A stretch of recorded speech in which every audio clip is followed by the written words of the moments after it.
Good evening, everybody, and welcome to Jarvis's Corner. This is Jarvis Cocker directly from Malaga. Hope you guys are having a good time, and tonight's host will be Stu Woolley, Tom Poppy, and the big boss himself, Mick Ruby. So have fun and enjoy. At least I will from the jet. Have a good one. Bye-bye.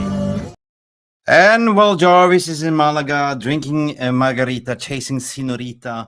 Mick is in the house, of course, taking charge. I'm not Jarvis. You can see Mick is Mick, and Jarvis is in Malaga, having a big good time. But guys, tonight we're gonna have a cracking show. Of course, it's gonna be the Jarvis Corner special with the Q&As. We are talking about the perfect 10. What is the perfect 10? Well, 10 is the name of the manager.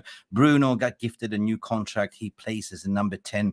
We will get 10 players out this season. What is your perfect 10 transfer window? Of course, we have brilliant Stu Wall in the house. We have Football Power Hour. And of course, as per tradition, we also have Tom Journalist. But guys, you know exactly what to do.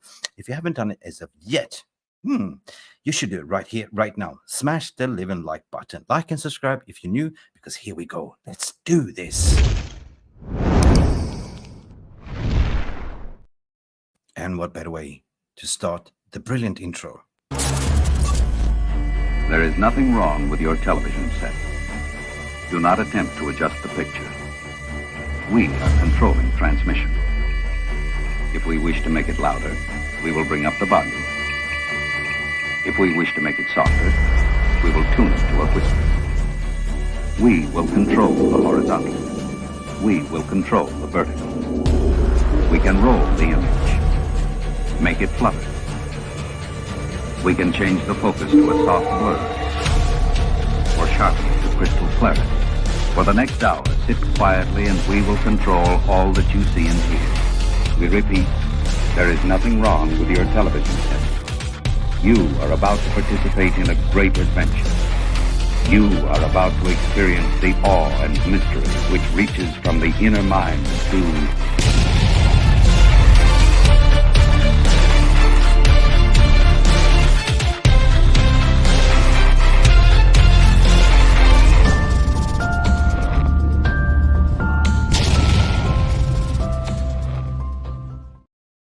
Happy Monday, everyone. We are back. I'm not Jarvis. As you can see, I'm Mick here, and we have Stu Woolley in the middle, and we have the brilliant, the one and only Go Manchester United Football Power Poppy. Big up, Vic. Big up. You had to go to the Go Man United. Oh, we will come back to that, my friend. We will come back to that. People, if you don't know, we're going to play a little bit of clip. I absolutely clipped you from yesterday, Pops. I did. Good, How are you feeling today, this Monday? Things are moving along. There's 3 medicals completed. Wan Bissaka completed his medical. He signed his contract with Westham. It's also first medicals completed for De Ligt and Mazroui, and they are signing the contract and doing the media shots yesterday. Guys, talk to us. How do you feel? Go ahead, Stu. How do I? Well, 2 things. First and foremost, hi to everybody, especially the Hello, Stu. Pappy, and the Governor Mick. And I can't believe Jarvis is drinking has left us to it. What's all that about? How do I feel? I don't know, actually, because normally you either get elated with signings or you're kind of a little bit on the fence with signings. I like De Ligt. I think he's a brilliant player. I really do. The 21-year-old De Ligt, the 22-year-old Martinez from Ajax, put through, the fear got into most teams in Europe. Big players, get big players like Haaland, Quiet, etc., etc. So I'm kind of excited to see how that will, develop. I've got no issues with De Ligt leaving Bayern Munich. I've got no issues with De Ligt leaving Juventus. I think he went to Juventus for 50 mil, went to Bayern for something like 70 mil. So, in terms of finances, it's good for him. It's good for his stats. It's good for his career. But I'm kind of looking forward to seeing how that would develop. I don't know what his fitness is like. I don't know when he last really kicked a ball, when he last played 90 minutes. But I like his aerial presence. I like his ability on the ball, but his awareness and his vision is key. And I think, from a centre half myself, watching him play and the things that I've learned from the likes of him, from the likes of Vidic, you know, back in the day when I was coming through and watching De Ligt, there's not too many dissimilar ways that they play. People always try and point out, well, you know, one player does this, one player does that. He's kind of been able to intertwine more than one personality within his game, and I think that's what makes him kind of stand out. Where, I'll ask you too this question. Yeah, sure. Yeah, where the club will go when Lenny is fit, I don't know.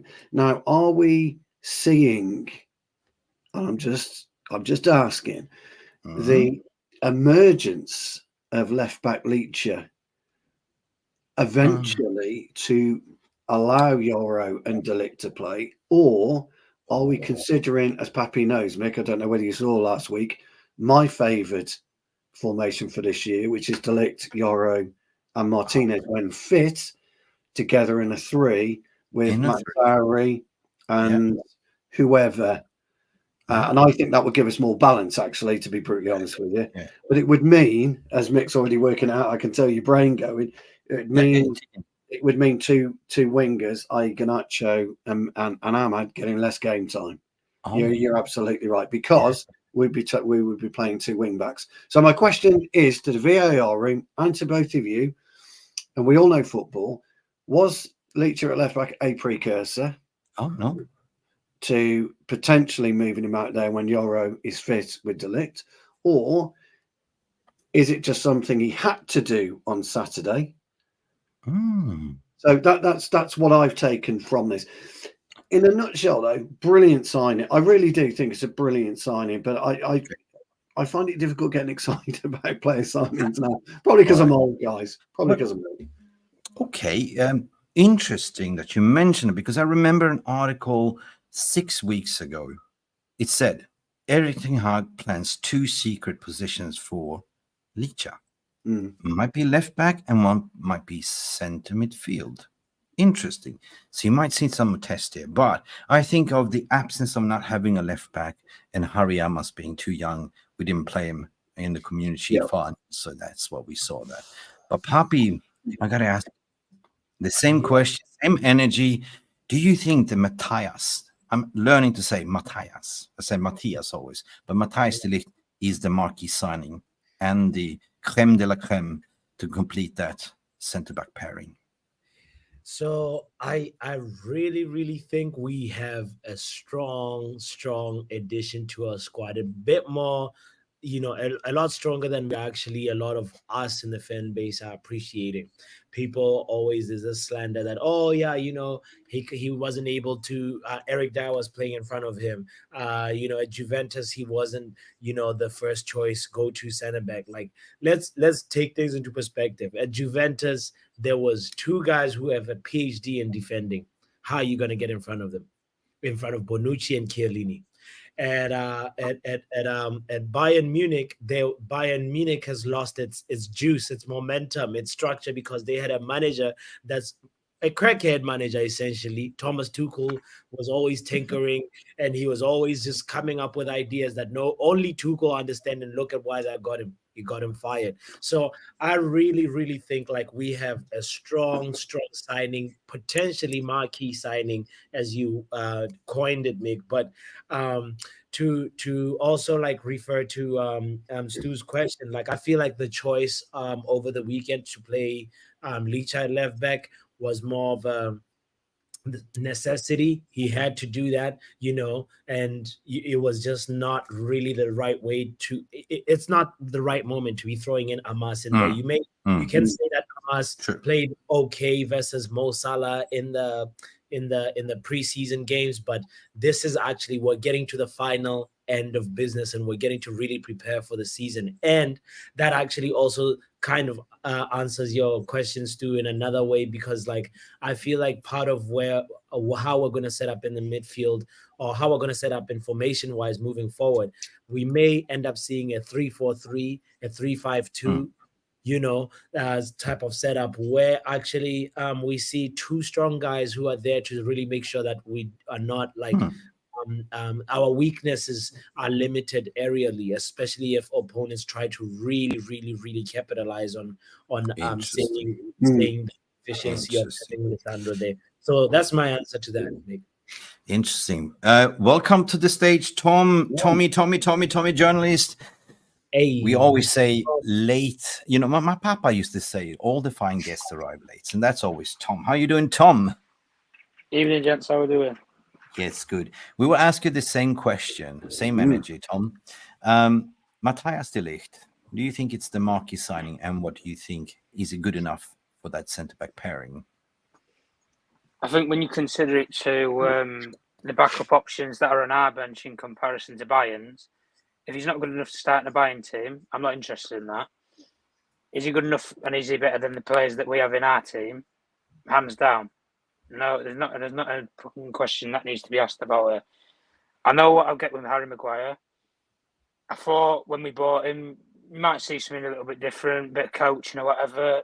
We didn't see much difference. Lindelöf has been I don't know, 5-6 years now since Jose Mourinho. He's had a couple of coaches. Nothing's changed. Yeah. He's had his time. He's not proved himself. Martinez, in the short space of time that he's been here, he has proved himself. He's proved why he deserves to stay, why he deserves to start. Lenny Euro, even in the pre-season, listen, I don't judge players on pre-season because I use that as like a fitness. It's about building fitness. It's not about, finer details and performance. But he was getting up ahead of steam. He had a decent start to that Arsenal game before he got injured. He played very well in that Rangers game. And that's all that I can really take from the kid. And he's he's done his foot in. You can't, compensate for that. De Ligt, in comparison to what we have as backups, is streets ahead. He's streets ahead. He's years young. He's years younger, and he's a leader. That's one of the things that I would say. He's a leader. Now, the difference that I would say is I think he's had a very difficult time settling in both Juventus and Bayern, and I'll give the context as to why. When he went to Juventus, he played a lot of games in that Juventus team, but he was a captain.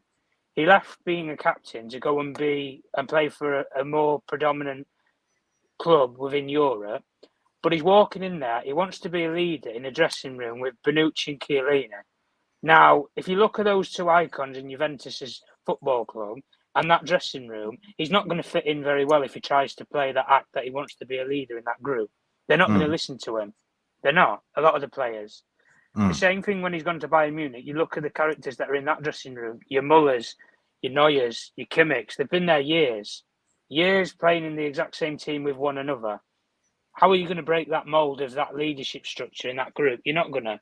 The difference with us is buying him to be that. If he wants to be a leader at Man United, he can be, because we don't have enough of them anyway. We can all sit here and say we might have one or two. One or two is not good enough. Not in a team that you're supposed they're going to win league titles. Yeah. So for me, in terms of his qualities from what I've seen previously when he was at Ajax, was very good. I think he struggled predominantly with Juventus and Bayern because I think he's just struggled in that environment and to settle. The difference is he's worked under this manager before. He knows what his strengths are, and I know we've signed players like Anthony and other players who are linked to Ajax and Dutch players before. But the one thing that we said with De Ligt was, guys, 3-4 years ago, would we have took De Ligt when he was a 20-year-old or a 21-year-old? A lot of us here probably would have done. So I always believe in that talent doesn't get burnt out of a player. It's just you've got to all knock it out of them. And this coach managed to do that when he was very, very young. And he's a lot more older and experienced, even though he's still 25 today. And at the end of the day, I can only look at that as a positive for what he's going to bring. I also, again, look at it for the qualities of partnership. We've lost a leadership character in Varane. You've replaced him with one of them who's about 5 years younger than Varane is, which is good. I like that model. Which is injured by Como. Well, he's injured already. Yeah. But unfortunate. And like I say though, even when people talk about with De Ligt and Mazroui, the sort of injury records and stuff, guys. The one thing that I've looked at with De Ligt is it's not predominantly been injury that he's missed games for; it's illness. He's missed a lot of games for. For example, when the COVID games were on and they were playing behind closed doors, he was one of the only few footballers that COVID more than twice, which means that he had to miss 4 weeks of football in a season. 4 weeks of football because you had to isolate for 14 days before. So he's missed a whole month of football due to COVID clauses, and that's no fault of his own in that period. But people use that against him and saying, "Oh, well, he's injured and it's fitness." It's not fitness. That's the difference. But the one thing that I would say predominantly is we had to sign somebody. We did have to sign another centre-back desperately because we've got no options until October. So we had to get somebody in. And if I look at the open market, I don't think anybody can give me a name that you could have probably got for better value right now. But the price, I think, is something that's quite good with this deal. Yeah. So in summer, we can all agree that this is a transformative signing. Like, a player that knows only want to play for Manchester United. He knows Ten Hag. He's coming in with the play with the Dutch squad as well. Like, we have René Hanke, what's his name? Ruud van Nistelrooy. He knows his mate. It's going to be an environment that he will thrive in and develop, I would say. But you know what? Not everyone thinks like you. We have the legendary Liverpool bastard. He's at it again. He was on Licha, and now he's saying on De Ligt. Let's listen to Graham Soreness, the sore bastard. Let's go. Oh gosh. Oh, sound is not coming out, Mick. I need the sound, Mick.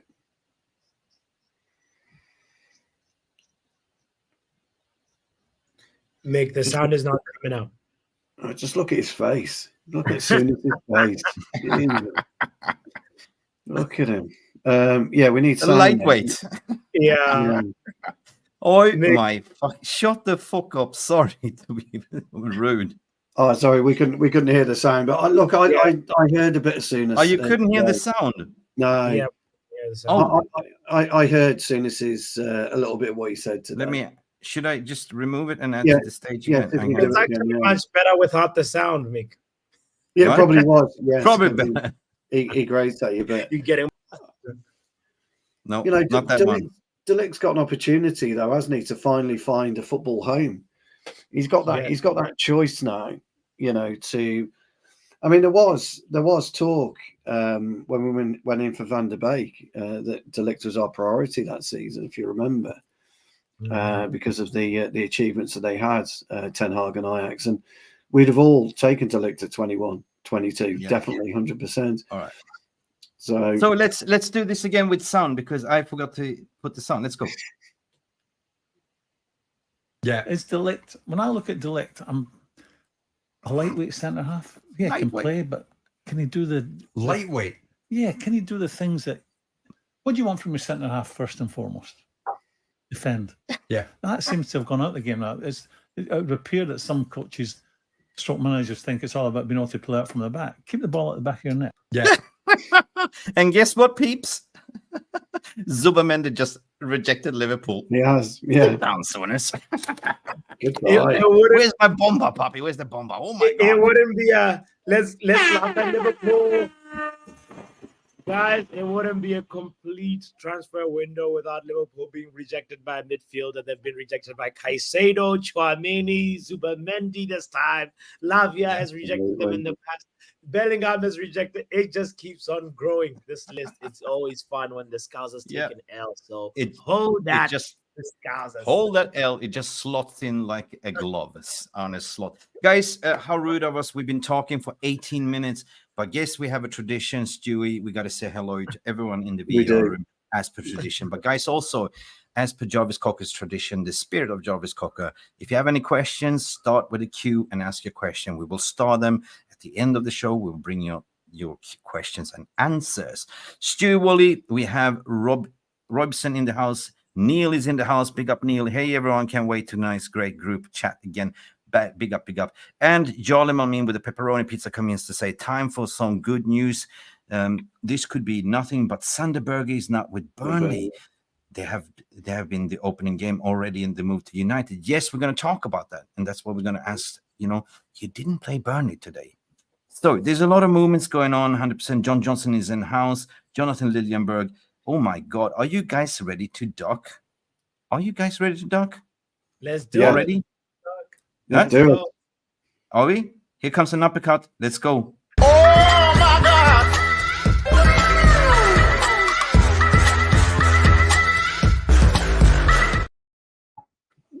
And we have already a gifted memberships. I'm sorry if you waited. We were talking for 18 minutes.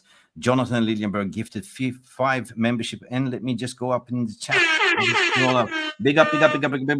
Where are you? There are you. Ryan Byrne was gifted a membership. Welcome to the family, Ryan. Big up, Ryan. And we have Steve Whitaker as well was gifted membership. Big up. Paul Ward was gifted a membership, and Brothers Keepers and Steve was gifted a membership. And that is 1, 2, 3, 4, 5. You know what to do, guys. Welcome to the family. It's like Jarvis says, welcome to the family, yeah? He does, yeah. And then he does that, doesn't he? Welcome. Yeah, this one. So also do us a massive favor, give Jonathan Liljeberg a massive thank you and his love hearts and roses, 100%. Yes. We're not talking about Guns and Roses, but good evening. Monday, Jarvis is here reporting. He cannot stay away. He's in Malaga drinking, what do you call it? Margarita and chasing Senorita, right? That is exactly what he's doing, yes. Yeah, he's had his haircut for the occasion. Oh, yes. No, all right, so moving on then to everyone. Massive Timmy is in the house as well. Colin is here. Big up. Wow, there's so many legends. Stretford gamers in the house. UGARTE will reject those Scouser shitbags as well. Listen, what's going on here with UGARTE? I mean, I haven't seen any credible reports. There were some reports saying that even Manchester United said no to Hermoso, which was not really a credible source to say that, right? So we're going to talk about that one as well. Rajas is in the house. Jamie Wayne, one of the moderators. Who else do we have in the house? Stretford Gamer. I hate Liverpool so much. I hate them. I hate the Scousers. Yeah, me too. That's why we are Manchester United fans. Casimia is in house. Liverpool are crying. Poppy, you like to drink salty Liverpool tears, don't you? Oh, so good. Anytime. You drink him like tequila shots without the salt already. All you need is the lemon extra, right? Pompous Murph. Welsh Girl is in the house as well. Who else do we have? Duncan Bolito, the Badger. Licha can play left back, but Danny B is saying once the ball is playing centre backs beside him. No Slabbit, no Evans. We're going to talk about that one as well. Sanjay Ramator is well in the house. There's so many. Trevor Wade is here. Stu. He's here. On the beer. Stu's on the beer. God help us all. He might actually make sense for once. Never. You get the chance to counterattack here. He just threw a punch at you. Well, to be fair, though, I banned Trev from last week, didn't I, Pappy? I gave him the elbow. I gave him the boot. But actually, we love Trev. Trev's one of those guys who comes on, supports the channel, absolutely rips and abuses me. But it's all in good heart and it's all in great banter. And we'd miss him. Actually, to be fair, if Trev wasn't in the comments and the VAR in, we'd miss him. He follows me around some channels actually, making it. He does. He gives you all the crap you can get. Yeah. Number one fan. Number one fan. Is. And rightly so. Yeah. Cheers. This is to you. Yeah. To you. Fans only. Yeah. Good evening, Jarvis. What you're saying here, and the new Rava, smash the live and like button and start the show with a bang. I agree. And right now, what we're watching is about 415 watching and 44 likes already. Can we get to minimum 100 likes? And we will do something special. We have something really special for you tonight to display. It was from last night, and Poppy's shaking like a leaf. I can see him. Shaking already. He knows what it is. Yeah. We're gonna do that. Yo G Wolf is in the house as well. Elite Baller is what you're saying. Zubamende missing. Missing. Big up G Wolf. Big up Trevor Wade. Must be what you're saying. Must say yellow definitely brings out Stu's complexion. No. Can I just say, at the end? It's been hot. It's been hot in England, and it's I've not really coped with it well this time. Normally I tan, but I think it's a light reflection, so I'm not happy. But Stu, you're a astute dresser. Like, and every time I do shows, you have pretty in pink, pretty in that mint green stuff, like, and now you have yellow. So big up to you, man. Right? I like yellow. Yeah. Yellow diamonds in the sky. Yeah, I do like yellow. Wow. So many. Let's kick on the show. Let's see who else. Rebbe Baki is here as well. Colin is in the house as well. We have been so unlucky with injuries, but we will overcome it. Carlos is also here. What you saying, Carlos? Loving the new haircut, Mick. Thank you. Jeez. You noticed. I'm a bit surfy now, right? A little bit of streaks, right? Surfer boy look. Because you might as well Jarvis. I believe we're going to be on a winning streak, so that's why. Oh, okay. All right. Yeah. So let's kick on the show, guys. So it's done. We spoke about Mattjias De Ligt. We spoke about. No, we didn't speak about Mazroui. I call him Maserati for some reason. I called him Maserati as well. Yeah, I was the one that called him Maserati. But guys, we have legends as well. We have Amrabat say no to the bin dippers as well. Yes. Indeed. There's a lot of things to talk about today, actually. We are talking about 10 out of 10, right? First and foremost, players out. This is 10 seasons, right? He's been backed, He's got his backroom stuff. He's got all the support. And we're going to talk about what would be the perfect 10 transfer windows. So, guys, let's kick on the show. Let's ask Tom journalists, right? Obviously, Scott McTominay, there's some reports saying that he's going to go. There's also reports saying that potentially Slabhead is going to go. Sorry for saying Slabhead, but you know what I'm talking about. Wan Bissaka is out the door already. Lindelöf, important. Where will he go to Galatasaray? Or where will he go? Will he go to somewhere else? A lot of things going on. 10 players out already, almost. So that is 10. Talk to us, Tom. What's going on, really? What have you been hearing? Yeah, I've pretty much been hearing what's been out there, really. At the end of the day, they wanted a mass clear out, fire sale, whatever phrase you want to use. They're getting money for players, but the problem is the more high-profile players that they probably would want to try and offload and get rid of, the likes of your Maguires, Scott McTominay's a little bit of a different complexity. Jadon Sancho, maybe, for example. You're not getting a lot of clubs coming with offers because they're not going to pay the demands of those players, but also they're not going to pay the players off. So that then has to fall onto United if they come to a settlement to get them to leave, just like what they've done with Wan Bissaka to get him to leave. At the end of the day, exit clauses for me, I've always made this point before with players. When you join and you sign up for a club, you make your money at that club and then you leave and that's it. Your dues are paid. You've been paid. We've made him a multi-millionaire. If we face facts, really, has Wan Bissaka blown the league alight? No. He's always been in competition with Delo at right back, so he's never really stabilised that position for himself. Again, you've had to pay him off to leave. Maguire tried to do it to you 12 months ago. He wanted 10 million to leave. It's ridiculous that players can hold clubs to ransom. And at the end of the day, a lot of these high-profile players, they're not going anywhere. McTominay is a little bit different because as much as people will want to get rid of Scott McTominay, he's not actually on a bad wage at Manchester United when you actually consider it to other players in and around him. He's not.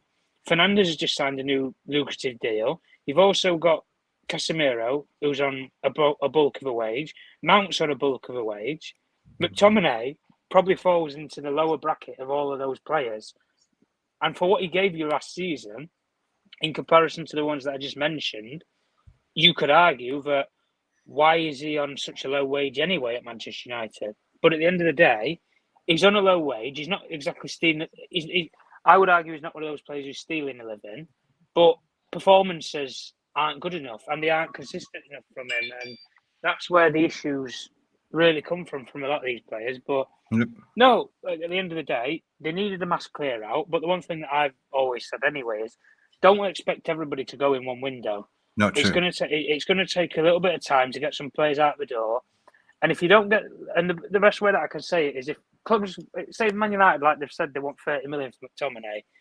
If, say, Fulham want to pay 20, let's say he has a similar season to how we did last year and he's an impact player and, has some big moments. So maybe they use him in a different way, I don't know, and try and give him a new role, play him at centre-back or something, show that he's versatile because he can do it for Scotland. I don't know, try something different with them. Yeah. When it comes to, say, next summer, you can demand 30 million and clubs will actually take you seriously now and think, okay, maybe he is worth 30 million or 25 million. But at the end of the day, you look at all these other clubs in that. The best practical sense is Man United could have paid 70 million 3 years ago. Man United would have paid 70 million pounds for Bramthwaite in a heartbeat. The difference is they've paid close to 75, 80 million pounds, and they've got both Mazroui and De Ligt out of a bigger football club than what Bramthwaite's in right now. That's practical business sense and football sense. It is. Well, I hear your point, Tom, and but the thing is, I'm looking at building a squad for the future, and my point is, you know what? The sale of Scott McTominay is a pure FFP profit sale, Yeah. and if he goes, that means that we can buy 2 more midfielders, right? So if we get 20 million for him, I take it, or 25, I take it. You know, and keeping Scott McTominay will just hinder other kids to come up in the ranks. Like, you know, okay, play him as a pass sub, you know, come in 15 minutes, but is it worth it, guys? Or are we just cutting our losses? Guys, Stu, Poppy, what do you think? Is there crucial moments that we actually sell him to actually buy? I hear the pure profit point of view, Mick, but I'm gonna go against the grain here and say I would not be opposed to keeping Scott McTominay if he plays and expects to play the same role that he played last season.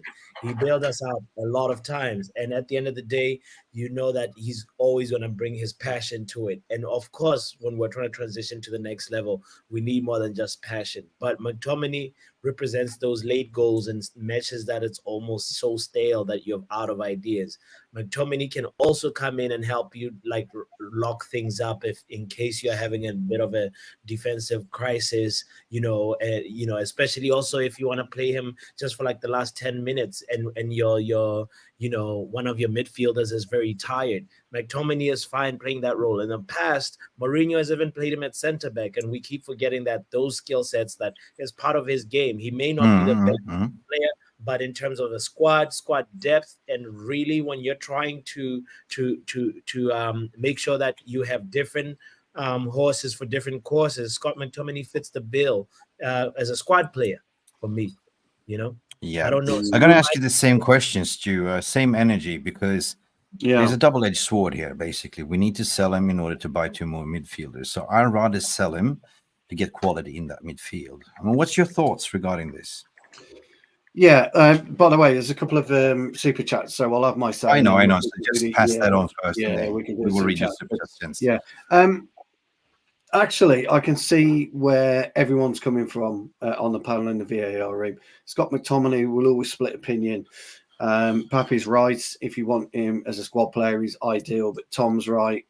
You're right, Mick. I think it's the right thing to move him on. But then again, I was asked, what would I do from a ruthless perspective? Wasn't I last week, Pappy? And I made the point, and Tom, and I made the point. And Tom, they both know this. I said I'd move out Bruno Fernandes. There was fucking uproar. Why would you move out? Blah, blah, blah. And I spoke about money. I spoke about the potential of being able to cut your goals from 5 years to 2 years. Scott McTominay won't do that. He won't cut your goals from 5 years to 2 years, but he'll cut your goal target again. And it will help with the balance of the squad. And our problem is we've got squad depth, but we don't have squad balance. You look at any team in the world, you look at the mighty Tipton Town, Manchester United, Telford United, it's irrelevant. It really is irrelevant. When you get that squad of players that have got an ability across the board so that most players are able to play in 2 positions, i.e. Leach, your left back, centre half, same with Luke Shaw, Bruno Fernandes, Casemiro to an extent. I could go on with our list. And you balance that and you push that out to 23, 24 players, you become dangerous. Look at City. As much as we hate those tossers from across if they pull out Alvarez, they could quite easily pop in Oscar Bob. Just like that. No problem. It makes no difference. We can't do that at the moment. And the players that you've mentioned, Lindelöf, and I love Maguire. Everyone knows on this channel, I think Aaron Maguire is a brilliant servant, but needs to move on. McTominay, Wan Bissaka, again, my affection for him as a fullback was, well known over Dalot. And I could keep going on to these players. And you've got to be ruthless and you've got to cull. Now, that doesn't mean you bring players in to stop Collier's growth, as an example, Pappy, into the first team. And you could argue the case maybe in 12 months, Collier would oust McTominay anyway. But yet Mick and Tom have both got the point about and I know where you're coming from, if McTominay scores 10 goals next season, you would get 30 million from him. So but the age is catching up as well. That's the problem. He is catching up. What is he, 28 now? Is he something like that? But ultimately, you either pay him off or you pay him, but you will pay him either way. If we think that his extra year, we'll pay him. If we strike a deal, we pay him. So for me, I would, and look, and it doesn't matter who you bring in, Sanderberg, who I, by the way, think is an excellent footballer. If you know football and midfield play, don't be upset with Sanderberg. Seriously, don't be upset with the guy. Or Zubimendi. We're going to talk about that as well. We're going to talk about that later on as well. Or Zubimendi, if we're interested. So, I think I'm 100% on board with your opinion. I really do agree with your opinion. I just think it's better off to move him on. And speaking about that, like, with some reports coming up from Sky Sports Seth as well, which I'm going to bring to the stage, Scott McTominay could be the one to watch before the transfer deadline. As it stands, Fulham are not expected to go back in for McTominay. Galatasaray are interested, but they have not yet closed to United's valuation. Guys, that is where he stands. He's open for a sale. United need to sell him to bring in players as well. But before we do that, guys, we have some knockouts coming in here. We have some super chats, and per tradition, we do this here. Super chat, super chat, super chat. Super chat. Yes, and you look like the Oasis singing. What's this, Gallagher with these glasses? Yeah, well, these are actually John Lennon shades from the Beatles Museum in. I won't say that's whatever it's called. You're very colourful today. Blue round glasses and yellow shirt. Yeah, these are my super chat and members' glasses. Yeah, that's good. Nice. We should give you the roses. We're coming in with the first super chat from Paul, all the way from USA, from America. So, hey guys, I tried join members, but the link takes me to a dead page. Are you part of the Deadwood clearance? I don't know. Is it because I'm Yank? No, it's not. How do I explain? How do you? If you click on the plus button, right, you can super chat, you can donate members, and you can also become a member. So I find it weird. Let us know if you have any technical issues. If you click that plus button, you can sort of become a member. That is kind of the easiest way, I think.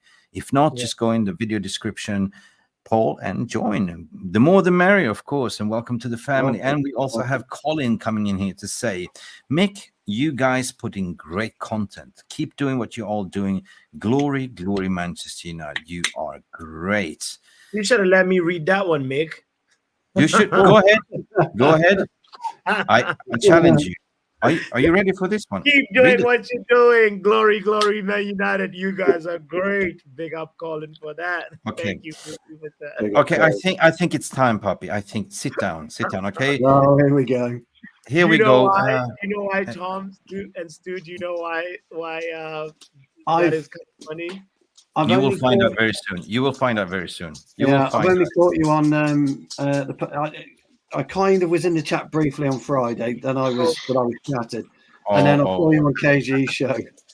You are in for a treat. Look, this guy is trembling now, and we have G Wolf was a member for 1 month. Big up. Hey, G Wolf. It's time, Pop. It's time. It's time. To bring your plate with roast chicken. Big up, them. Rivals are scared. Go, Man United. Let's go, Vic. I appreciate the link is in the chat. That's glory, glory, Man United. Not go, Man United. That's so bullshit. Glory, Man United. Oh my, get out again. What is wrong with you tonight? You're a Liverpool fan. You're a Liverpool fan. Man said go like it's Power Rangers. What is this? Man said go Power Rangers. No, get out. Get out. No, seriously, KG, how are you gonna expose me like that? No, bro. How are you gonna simp in the man for telling the truth? Okay, he told all right, the truth you. Go, Man United. Go, Man United. Go, Man. I'm embarrassed for you. Yeah. Hey. Let's stay on track. Let's stay on track. Yo, tomorrow's show, bro. There's so much you have to talk. Wait, someone said I'm glad he's not a member. What's your root? That's funny.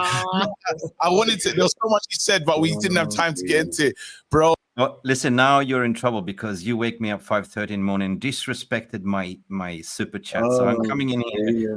Gloves are off. Here we go. Mick, you've been waiting. Bots, Poppy, I set you up with that. You're going to jail. You are in the sim bin, brother. You are. It's your fault, Mick. KG, you're an actor, right? Would Yes. you agree with me? He did an audition for fucking Mr. Gadget. Go, go, go, Gillette. Yeah. No, he Go, became go, go, go. he done an audition to be like the wildest American fan we've ever seen. Go, go, United. Ah, my God. You know you're in trouble. You got me up 5:30 in the morning to give you a roast. Come on, man. And you know I'm sleeping in Thailand. Come on. That was a disrespectful We gotta be- Listen, you lot know I'm fighting against Owen. I'm running out of time. I've got a good 20. I've probably got 20 minutes. So you Come lot, on, let's go. Let's go. listen. Yeah. So anyway, I'm not gonna play the whole lot, but you know that was last night. Yeah, watch the What's rest your of that. defense? No, watch the rest of that show, guys. It's called The Good, the Bad, the Ugly. Yeah, I mean, there's no defense, Mick. I mean, I I had a moment of dyslexia, light dyslexia moment that really provided good entertainment for everybody. That's what I'm here for. At the end of the day, Exactly. it's a therapy space, and I'm so happy I provided it. We got Joe in the house. So, big up to you, Mick. Continues.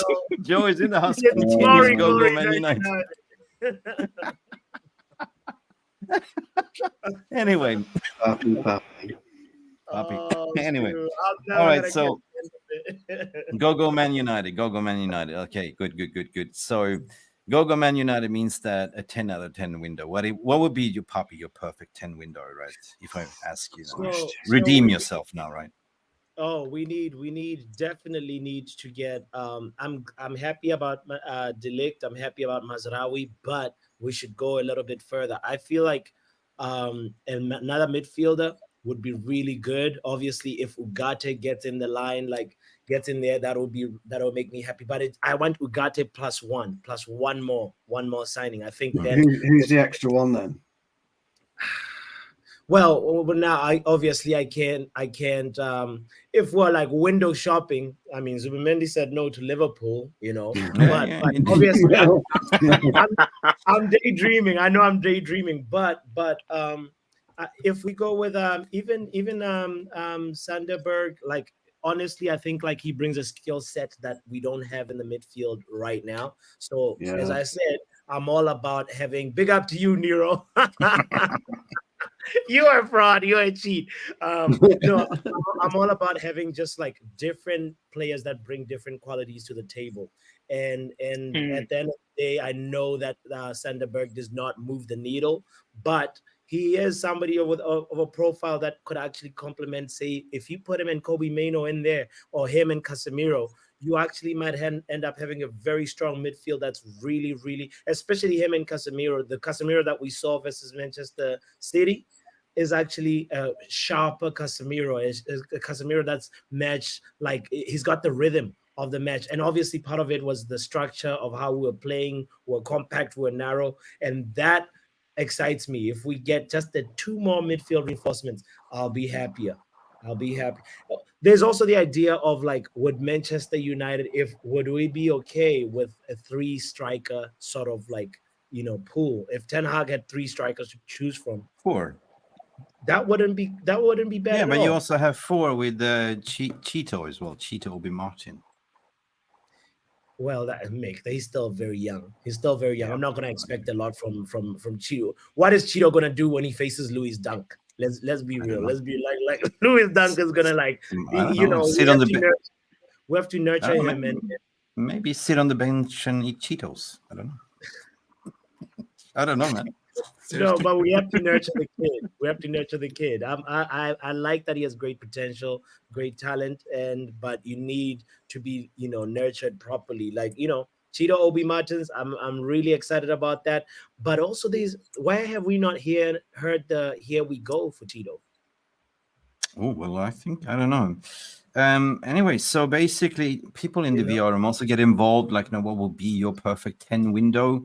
There is no such thing as perfect 10, and I'm going to explain to you why. But me personally, I always said, get the players out that don't belong here, including, I don't know, I'm looking at Wan Bissaka is gone, Lindelöf will be going, Eriksen potentially leaving as well.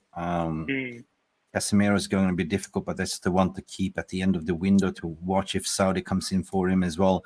Maguire, those kind of players that don't really fit the system, right? So that'd be a perfect window.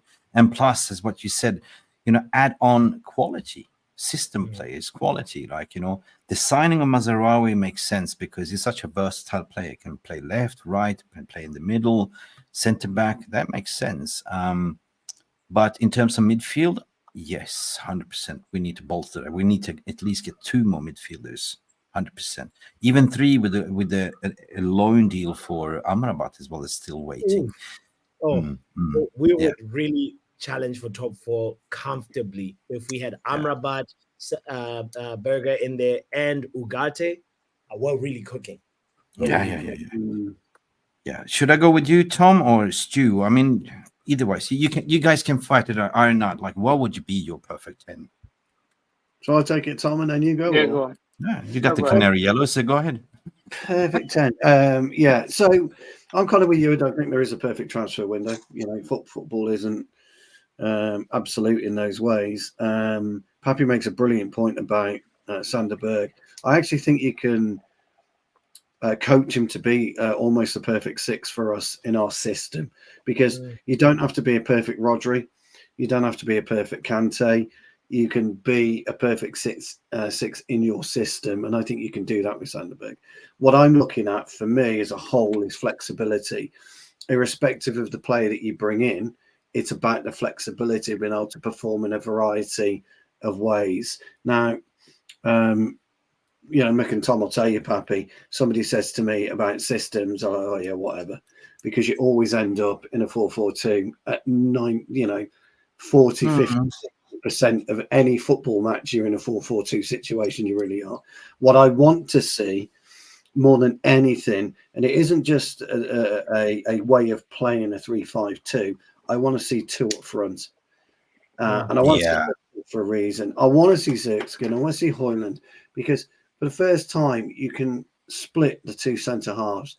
You've got a problem as a centre half when you've got 2 facing you, and then you've got that wonderful player Bruno who will fit right in the middle, just above Kobe. Find those 2, and he can exploit whatever space Højlund and Zirkzee offer. Now, people are going to go nuts in the VAR room, the people that are watching, but you take Bruno out because he's injured. Mount could probably do that eventually. Maino could fit in there eventually.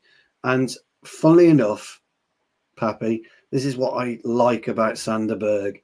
You could almost, in a way, push him from an 8 and almost not play that 10, but almost make him hover around there. And he's got the skill set to do something with it. So for me, it's not all about the name that you bring in. It's about the ability and the perception footballer that enables you to do it. And, me and Tom have had this conversation for how long we've been working together now, Tom? About 12 months.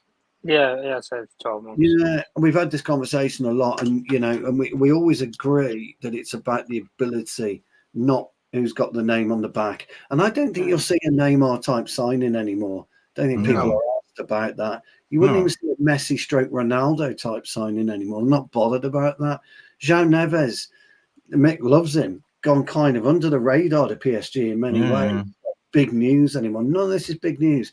And then you get the stupid Julian Alvarez deal, which there's no way Athletic, have paid 82 million for him. I just don't buy it. There's something gone on there between the 3. But that's what I would like, Pappy. I'm with you. I think if we can get those right bodies in there, whether it's a Berger and an Amrabat together at some times, we can play 3 at the back. We can play 4 at the back. We can play 5 in the middle if we want to. That's what I'm looking at. And I think he's piecing that together, actually. I really do. When you look at the profile of player we've got, I think he's piecing that together, that ability to be able to say, well, I know that if I'm playing against Areola, over the next few weeks, he's going to know what system I'm going to play, and he's going to set up for it. I don't want anyone to know when I'm playing now till I turn up and hit them on the day. I don't want any of that. I want Manchester United to be mythical again. Yeah, that's what I want.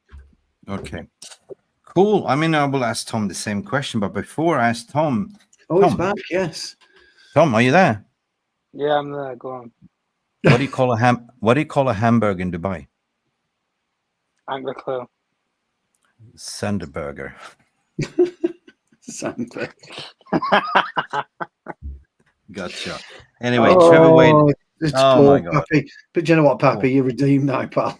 I mean, it was a poor mistake, Pappy. But my word. Right.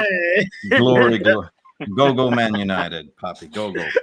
Trevor Wade comes in with a very weighted pass here. I mean, I agree what Trevor is saying. Basically, the perfect window is to build a foundation from the back and in the midfield. This is where we've been lacking, because every Premier League winning team has a good defense and midfield, right? So we are now starting to build a foundation in defense. We were seeing that against City. We were solid. We saw patterns of play from the back. You know, I was very impressed. Formations. And sometimes we look like we play 4-2-4, like, you know, when we're out of the ball possession. So I agree, playing 2 up the top with Xerxes could be something revolutionary as well. You can play 3 in the back. But I agree with Trevor. But you know what? Tom, in a way, would you take UGARTE, or what we've been talking for a while is like, we are now signing system players, not sexy shirt sellers, right? Every person that we recruit has a role to fill in this team. Yeah. Like Sanderberger is not a sexy signing, but he's a utility player. He can do bits as well, right? And then you have UGARTE as well, which we know is a monster. Like, he's got that Licha mentality, the fighting spirit. He's like the pit bull on your bone. You know, he will chase you down bundles of energy, but his job is pretty much break up the play and play those simple passes to the final third. Yeah. So, yeah, what would you say would be? I mean, we don't need a striker. What do you think? We need to sort of bolster that defense and the midfield, and we're good to go, right? Yeah, well, the way I look at it, the last 12 months, we've bought 2 new number 9s. So you stuck there for a while. That's a quarter of your spine sorted. You've just signed a youth, 2, I would say, young centre-backs, because De Ligt's still 25. He's still on the better side of 20 than he is the latter side. You've also brought in Leniora, who's going to be this generational talent in years to come, who's going to pay you out later on. It's kind of similar to what Arsenal did with Saliba, when they bought him when he was about 18, 19 years old. And then what they did is they didn't develop him at their own club. They sent him out to France, learn a league that's similar to style of the Premier League for a couple of years. And then when you're ready, Arteta will use you. And then they brought him in at the right time when he was ready. The difference with Leniora is but he doesn't need a loan to go somewhere, because I think he's more advanced at 18 years old than Saliba was at the time. That's the difference. So I think he can come straight into a big club and he can play games, but just don't burn him out. That's the short and bottom of it. But the one thing that we haven't touched at all for 12 months has been that midfield, because we've not signed anybody permanent apart from Mason Mount. You could argue we didn't even use last season anyway, so it's probably going to be a new signing this season, really, anyway. So we didn't really have any new midfielders last year. Amrabat was a loan. I'm not being funny. I think if we were going to buy Amrabat, we'd have probably done it by now. It's a cheap deal to do. I think it's quite an easy deal to do. It's a loan. But at the end of the day, it's one of those. I've always given my opinion. I like UGARTE as a player. I do. I do think he'll be a fan favourite sort of player. He'll get a warm reception, 50-yard tackles on whoever, Salah, whoever, slam to the floor. It's one of those character warrior players that I want.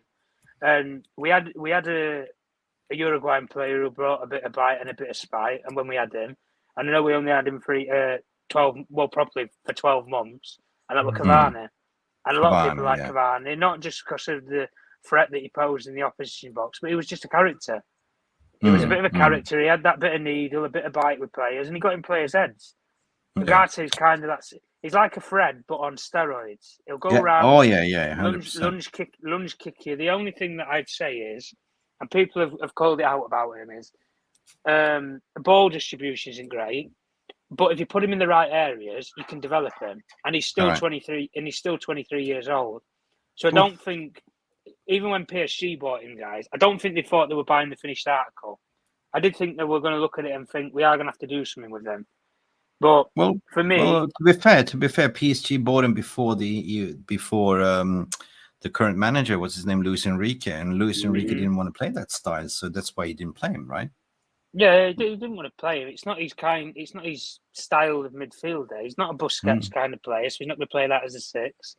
He's not an Iniesta, Xavi profiled midfielder like say Zaire Emery and Xavi Simons. Those kind of players are like. So Fabian Ruiz and João Gomez fit those bills of those players that I've just said, or similar traits to those players. UGARTE doesn't fit that model. He's almost the odd one out.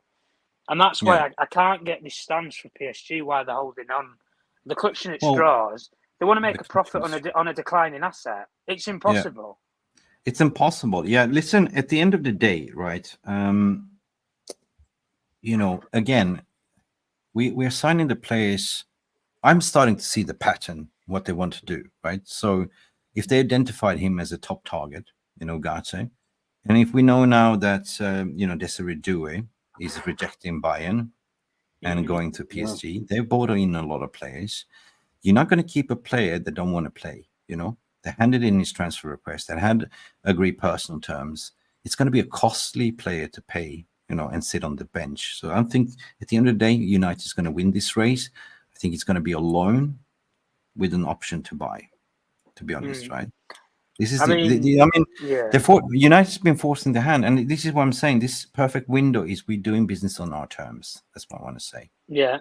Mick, the one thing that I'd probably say as well, even if we didn't end up signing him now, and let's say we bought a utility option for now, like a Sanderberg or a Richard Rios from Palmeiras, so just get me by sort of player, kind of like what we did with Amrabat.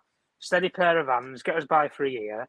In 12 months' time, they probably might go and buy UGARTE again.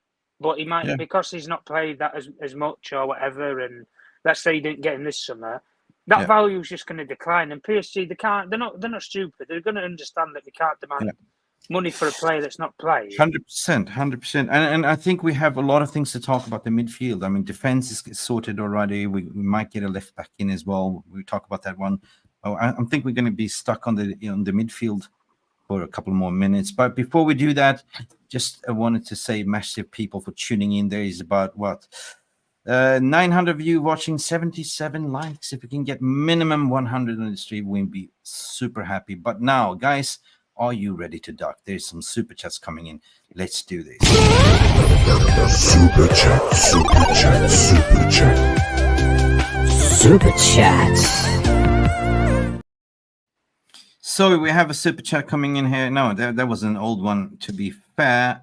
Paul is coming in with another super chat saying that, so if Brentwaite isn't just a pipe dream, Maguire and Lindelöf must ask for transfer right if they have any aspiration to play. This kind of leads into something that don't want to go away, and that is Brentwaite, because I read something that United might come in again for him. It doesn't really make sense if you have a Hermoso for free, because there was only one person out of Spain reporting that Manchester United rejected Hermoso. But I think that United will be all over Hermoso with the free signing, a little bit of sign-on bonuses, paying 65 million for Brentwaite. Guys, what is your thoughts regarding Paul S's super chat? Well, look, my take on it, Paul, is this. Clubs should move players out. Players shouldn't ask for a transfer. You should just. But I'm old school, Paul. I've been watching football for a long, long time, and for me, if you surplus to requirements, you're down the road. Simple as that. You bring them in the office. I've accepted a bid. You're gone because you're not a part of my plans. And as Tom said last week, you can sit in the reserves or you can sign on your ass for 12 months at home. You're not in our plans. So that's it. You've got to pay him. You've got to pay him the money. So Brantwaite, for me, I'm not sold. I'm just not sold with him. I think he's a very good footballer. I do. He's young. He's raw. But I'm not sold for 70 million for a single season in the Premier League. He's definitely got strengths. There's no two ways about it. He's got huge strengths. And I think if we can kind of develop, and I would, if I was him, I'd go to somewhere like Palace or Brighton, where you can develop under a free-flowing manager. And then you take that step up to Manchester United level. Don't go to Chelsea and get swallowed. We've seen it with many a time. Don't go to Liverpool and get swallowed. Don't go to City and get swallowed.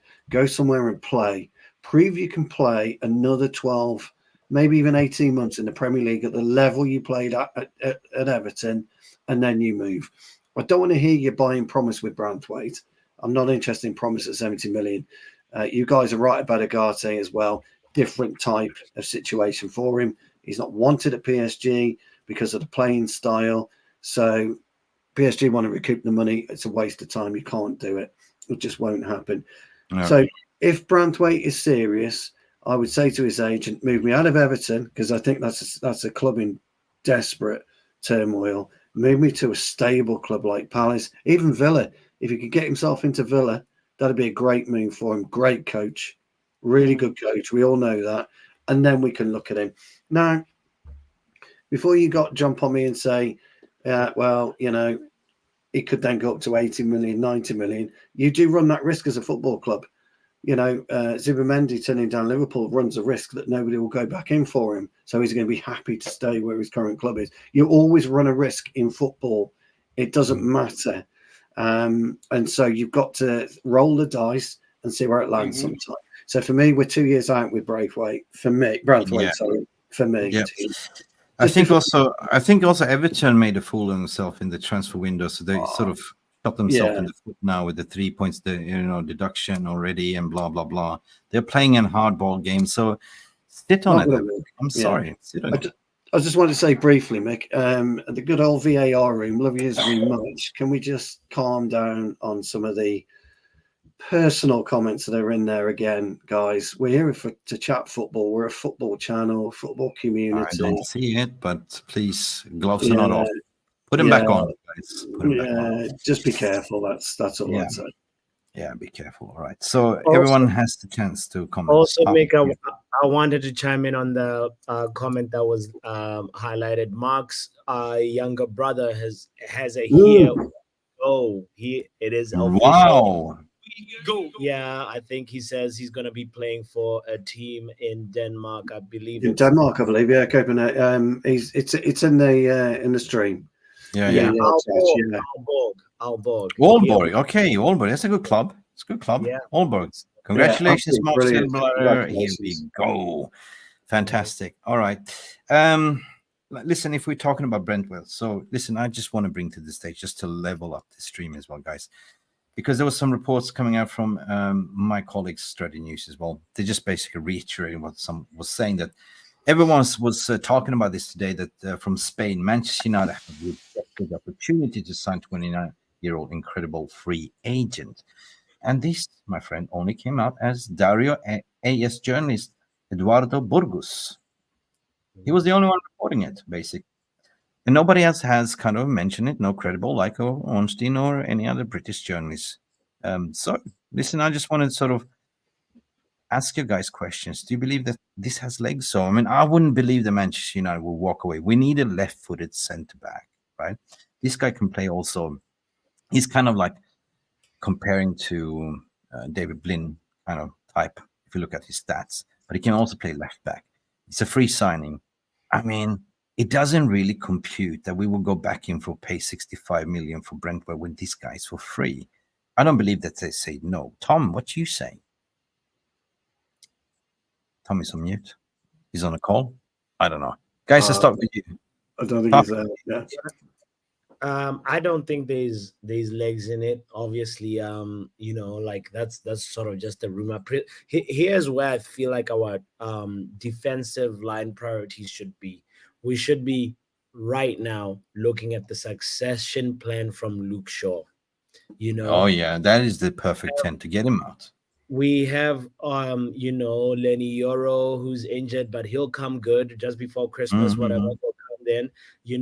Right now we have the stopgap Johnny Evans, and especially once we figure out what's happening with Lindelöf and Maguire, I want them to go. I want them to go this transfer window, but I'm hesitant. I'm skeptical that there will be like a good enough offer on the table for us to actually ship them out. If we do, great. But if we don't, right now we should be prioritizing our left back succession plan. And right now we have Malacia, who I do not know like how he looks. I do not know his latest hairstyle. I do not know anything about Malacia except like, you know, he could be in jail for all we know. And then the club doesn't say anything about him. But at the end of the day, it's like Malacia, you know, the day when he comes to play for us, you know, it's going to be great. But Luke Shaw is not somebody to depend on right now. What is going on with Luke Shaw, though? What the hell? Pappy's hit the nail on the head, Mick. Absolutely hit the nail on the head. We don't need another centre back. That's the other thing, by the way. It's not that, you know, moving on from what he said about Branthwaite, we don't need another centre back. If you move out Lindelöf, and we've got Evans, we've got Maguire, we've got Yoro, De Ligt and Martinez, we're fully stocked and we're okay. Yeah. We don't need Branthwaite. But what we do need is a left back for sure. 100% we need a left back. And for me, I would go no further than knocking on Fulham's door and saying, your old mate Robinson, who I know he's an American, I think he's a fabulous player. I really do. Here's Scotty M. Here's your Robinson. Can we meet somewhere at 25 mil a piece and do a Chelsea type deal that's going on? And then we get the better end of the bargain on that.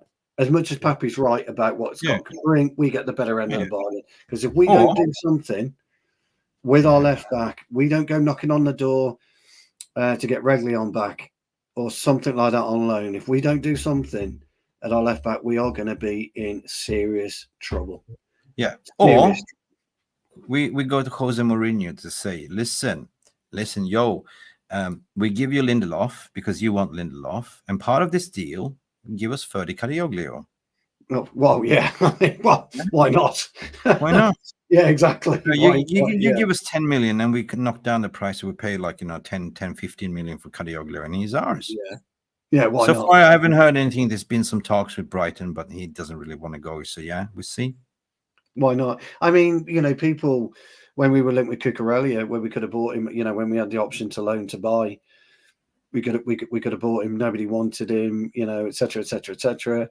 And, the guy's a European champion now, for Spain, and he's Spain's first choice left back. There are players out there, but for me, I like Robinson from Fulham. I really do. I think he's a brilliant, brilliant little player.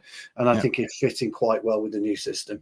So you don't think that Amas and Murray can deputize? 100% with Amas. Look, I've got no problem with him, but I think we're in a similar situation to Branthwaite. With all due respect to Harry Amas, and Branthwaite's had a season in the Premier League. Okay, look, I think he's a great player, mate, Mick. I would use Amas, and you know what I'm going to say, don't you? Carabao Cup, early round to the FA Cup. Any news regarding Luke Shaw? I mean, what the hell? Like, he played himself fit for the semi-finals and played the finals, and then he was gone. I mean, come on, what's going on here? So basically, we're going into Fulham without a left back now. So we can rely on playing Amas, or we play Licha there now. We need Licha to play in his position, I would say. And Tom just disappeared. Anyway, shit. Like Luke Shaw. 3 years left on his contract. Jesus Christ. Tom is pulling a Luke Shaw on us. Yeah. Anything, Jonathan Liljeberg also coming in with a super chat. But first and foremost, thank you, Paul, for your super chat. It was a great discussion regarding your super chat. And I agree with Jonathan saying the perfect window is the Glazers to sell all the shares. Isn't it just? It's that would be the 10, wouldn't it? That would be the 10, yeah. 100% 10, 100% 10. We lost Tom, by the way. So, guys, keep smashing the like button. There is 1,006 watching, and we only have 83 likes. Okay. My God. Let's get to 100. Let's get him to 100. Come on, guys. Yeah. Hit the like button. So, we missed the VR room. What's going on here? Milos Mitic is in the house. Long time, brother. Elite Ballers, Griffith. We have Colin as well. Guys, it's time to sort of ask you questions.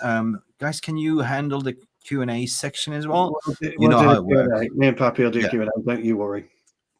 People, as per tradition, I'm not Jarvis, so I'm just saying, if you have questions for us in the panel, put a Q or question, and maybe just do a Q and then put your question, and we will star it. Yeah. I give you as Stu Wally the you know how to start the comments, right? Or Pappy, right? Yeah, I'll start the comments. Yeah, we're all good. 100%. So that's about it. Like, we're going to talk about the midfield. I promise we're going to stick in that because I think it's very important. We have options, of course. We've been grinding with PSG, and I think that even Fabrizio Romano knows that said that the deal is not dead. He is a priority signing, and I think we're going to get him. But we are looking at other opportunities because we are not like last season. We were sitting here 3 weeks left of the window. We haven't signed anyone under John Murtough, you remember? But now we are absolutely going for multiple eggs. We're putting multiple eggs in the basket like it's Easter, right? And we're roosting them. We're roosting him. And whoever hatches, we agree personal terms with them. It's good. It's good. Because guess what? We're just going to bring this to this stage as well because this was reported by Sky Sports. Seth again. I don't know, Seth, Sky Sports, so. I believe Ornstein and them when they come up, but say Manchester United are still working on possible arrivals in the midfield. Talks are continue with Burnley over the signing of Sander Berge, and dialogue also remains open with Monaco over Youssef Fofana. Now, guys, instantly I'm thinking, okay, Sander Berge is a number 6. It's kind of like the number tier 2 under UGARTE if we don't get UGARTE. But Youssef Fofana is a sort of a number 8 on top of him. Youssef Fofana is not a number 6. He's a more of a ball carrier, right? So if we don't get UGARTE, would you be happy with Sander Berge and Youssef Fofana? Question mark. Yeah, it's a difficult one. I'm not so sure on Fofana. I like him. He's got his qualities. I think Sander Berge, though, Mick, is an easy deal to do as well. I really do. 30 million from Burnley, no chance. You wouldn't do that. We all know that. We're not daft. But I think it's an easy deal because if he's presented via his agent, Manchester United, he's going to go to Burnley and say, get it done. Don't dick me about, get it done. Now, you could read anything into him not playing tonight. They battered Luton, didn't they, 4-1, and they looked very, very good without him. But he wasn't playing. Why wasn't he playing? Were they keeping him out just in case we are signing him or not to play him injured? They didn't really say, but he will know the opportunity that presents himself. Now, here's the thing. People look at Amrabat. When you look at Amrabat, look at Sander Berge, because these are players that recognise the opportunity to play for Manchester United. And that is, oh my fucking God, Manchester United want me. Wow. And they will do everything to earn that shirt and earn that place. That's the mentality of what's required. Somebody like Fofana, we don't know him personally. We don't know his personality or his traits. When you've been flipping around Monaco and living the champagne lifestyle that the Monaco players do and have, it's a different story coming to the Premier League. It's a different story playing in the Premier League. And Berge has had that experience, albeit people say, well, he's only been at Sheffield United, he's only been here, he's only been there. It's not what it's about anymore in football. Those days are gone, they're over. It's buying quality and consistency, and that's what you've got to do. He will also have that mentality that Ten Hag's looking for. And if he's on the bench, Mick, Pappy, he's not going to rock the boat. He knows where he is. He understands the enormity of playing for Manchester United. So for me, he's an international, by the way. Don't forget that. But he's an international footballer. He's played, I don't know how many caps he's got, but I imagine it's 50 plus. So Jarvis knows his stuff. Jarvis is if you've followed Jarvis on Twitter, guys, VAR room, please look at his thread. His thread is superb about the benefits and the elements of Sander Berge. So look, for me, I think it's an easy deal. I wouldn't be surprised, Mick. I know you've got your sources. If you're right, and he's not doing a medical by Thursday this week. Yeah, no. Listen, it's cheap, right? We get 2 quality players in for cheap. That's the thing. Right? Yeah, exactly right. And I think functional players. I think you're right about UGARTE, by the way, and I know why they're pushing for him, because you've got that duality of holding midfielder and centre half. Yeah, but there's one more. There's one more surprise element that we're going to talk about as well. So we're going to finish this one first. So, before that's cute. Oh dear. Oh dear. I wanted to chime in on Fofana. For me, if we say, like what Stu was saying, we lend Fofana and Sander Berger, like I would be actually elated by that, because I'm not gonna say I've watched a lot of Monaco games. I've only learned about Yusuf Fofana as we've been rumored about him, did some research on him, and I realized like one of the most impressive like things about him is that he has this ability to look so relaxed on the pitch, and then from there quickly boom, he switches and he is a little bit explosive with his pace, you know, and that ability to also have these long lanky legs that actually allow him to like he's cover a lot of 196, 195 tall. Yeah, and he can shrug off a lot of challenges easy. And Stu put a good point about whatever he's not Premier League proven, like, comparing him to our Burnley bloke, Mr. Berg. But I think Fofana would add a really, really, really good skill set. Remember what Tom was just talking about, saying like, sometimes you got to look at it as you're not signing the name, you're signing attributes and Attributes, ballers, So he has this sort of like, he can power across the pitch, he can carry the ball. He has the thing the most impressive thing that I found, or funny thing that I found, is a 58 to 42 leg torso ratio, meaning his legs are longer than his. May I just chime in very, very briefly? May I just say to everybody watching and listening, this is why you tune into this channel, because of football knowledge. And what Pap is talking about is stride. He's not talking about pace, he's talking about stride. He's talking about the ability to ball carry with a big stride. It makes it virtually impossible to get a hold of the player, get a hold of the ball. You're sliding between the player's legs because he's got that stride. So he's not particularly quick in pace, but he will get up the pitch just as quick as somebody like, I don't know, Ronaldo to an extent, but with stride. And that's but he's not slow. If you're talking about Sander Berg, he's not slow. He's not Sorry, slow. I was on about Fofana there. He was talking about Fofana as well. He's talking about grace. It's like a gazelle. There are gazelles that use their stride. But the thing is with Sander, he can play the single pivot. He's got football in brain. He's got football in IQ. What he will have, he can tackle. He's aggressive, but he can pick a pass. And he can move those 2, 3, 4 yards, stop, make a decision on where to be next, just in case it's turnover. You're absolutely right. So for me, I know Mark's in the chat, by the way. Congratulations, Mark, from me personally as well, mate. Yeah, congratulations, Mark. Absolutely mint. I'd love to see videos of you lads. Your brother, playing. That's tremendous. You can do that, Mark, in the morning show tomorrow, Mark. I'd love to. I'll tune in. See that as well. Yeah. But they're talking about Berg, and I think Berg's the better option. I get, again, Pappy, I understand where you're coming from, but I think Berg fits us slightly better than Fofana. That's the only reason I would go for one or the other. If we can get both, that will be... that's a different story, maybe. Yeah. I did a video, 30 minutes video about that Sander Berge thing, and got over 15,000 views on that video. But it's quite sublime to say that, look, you can stare yourself on stats, and Jarvis has done multiple tweets. There was Sander Berge, and there was 2 generation talents back in 2019. There was him, and there was also Erling Robert Haaland, right? I'd forgotten about that.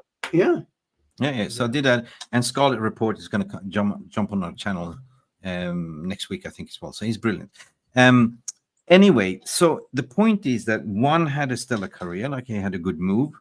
But when you look at the stats of Sander Berge, like he played in Genoa? No, where did he play? In Gent, and then just these relegation teams and championship teams. So that doesn't really reflect. It doesn't really reflect on the team you're playing, right? So you got to look at the style of play. What they're playing? Are they playing a low block? Or what are they doing, right? So that doesn't mean if Sander Berge comes to United that he's got the attributes, but I think his stats will look totally different, right? Yeah, so I know that people are looking at he's shit, like he plays for Burnley, this kind of things. But if the scouting department has identified these 2 targets, if you can get them for 40 million, 2 players for 40 million pounds, 2 players for 40 million pounds, that is good business. Or you get Berg and UGARTE as a free with the obligation. You know, so absolutely brilliant. But I forgot he was put as a generational talent, Mick. I forgot about that in 2019. We were linked with him, if I'm not mistaken. Yes. I am right, aren't I? Yeah. Yes, you're right. You're right. Yeah. I thought we were. Yeah. So that's it. We need ball winners. What Trevor Wade is saying first and foremost, and that's what we need. 100%. Yeah. There's one thing that and that's why I'm stuck on midfield, because games are won and lost in the midfield. And defense last year, we were conceding way too much goals, but we are looking dapper like a pin snacker in the midfield. And unfortunately, we got an injury, Lenny Euro. But Lenny was never supposed to play number one fiddle. It was always supposed to be Mattjias De Ligt, and Lenny Euro to play versatile both left and right. So look, are you happy with this one, Sanderberg, Fofana, or the latest also, the prodigy son that will not go away? We're talking about DEJONG mustard.